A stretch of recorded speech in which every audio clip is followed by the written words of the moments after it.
Hey guys, it's Mr. Jack000 here, back with Automation, the car company Tycoon game in the most powerful engine series. We're going to be building the most powerful horsepower per liter engine as of right now. Don't expect this to become a new series because I've experimented this with other engines, and the most powerful of all is the Inline 3. I tried out other engines such as the i4, 5, 6, V engines, Boxer engines, and they got less powerful the more cylinders of each engine. I thought it would be more powerful the more cylinders in those engines, but I'm wrong. So now, here's how I managed to get this little engine as powerful as possible if you're looking for a small engine with a massive kick. So first of all, like always, bring the year up to the year of 2020 to get the most performance, reliability, and everything about the engine. And like I said, it's going to be an Inline 3 with whatever block material you want. And the bore, set this to a 78.1 millimeters and the stroke to 69.6 millimeters to get it to exactly 1 liter or 1,000 cubic centimeters. And it's going to be a dual word cam 5 valve made out of whatever head material you want. For the crank cow rods and pistons, you probably know the drill. Built steel crankshaft, lightweight titanium cow rods, and this time, lightweight forged pistons, is because this doesn't pull out a whole lot of torque in this engine like my most powerful engine builds. For the compression, raises up quite a bit to a 10.3 to 1 ratio, and the cam profile set this all the way up to a 100,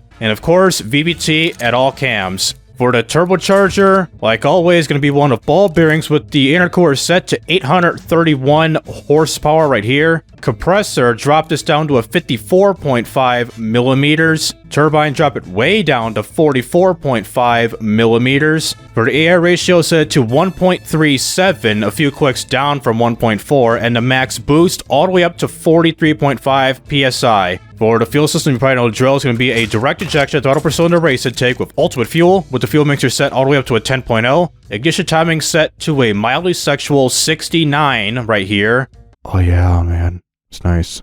And the RPM limit set to 11,000 RPM. For the headers, unfortunately, our only option is a short cast header with a single exhaust, and the exhaust diameter set to 95.2 millimeters, which is 3.75 inches. And of course, no cats, no muffs, bring the quality up, and we get the horsepower rating of 475.3 horsepower at 10,200 RPM, and the torque at 292.5 foot-pounds of torque at 7,500 RPM. And it is the first with this engine in this series that there is no problems whatsoever, no knocking, valve flow, RPM, or torque issues with this engine. So in just a sec, I'm going to give you here what the engine sounds like. While I play around with the engine with the manual test mode, I'll cycle through every graph out here, such as the power and torque, torque and boost, torque and efficiency, power and efficiency, and when I get back to here, I do some fake gear shifts. I give you a close-up look of the engine ripped apart on here, and then that is where we're going to end our video off. So right now, give you here what this engine sounds like right now.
know if I should really call this a car engine or a motorcycle engine of how high this revs and how small this is. I'll probably let you guys decide on that. So that'll do it with Automation the Car Company Tycoon game with this small and powerful Inline 3 engine. If you're looking for a small engine in a tiny car because of engine limitations, this is the engine for you. A 475 horsepower 1-liter engine that could fit in 95% of the cars in the game. As I said earlier, this may not become a series because the higher cylinder engines produce a lower power output compared to this engine.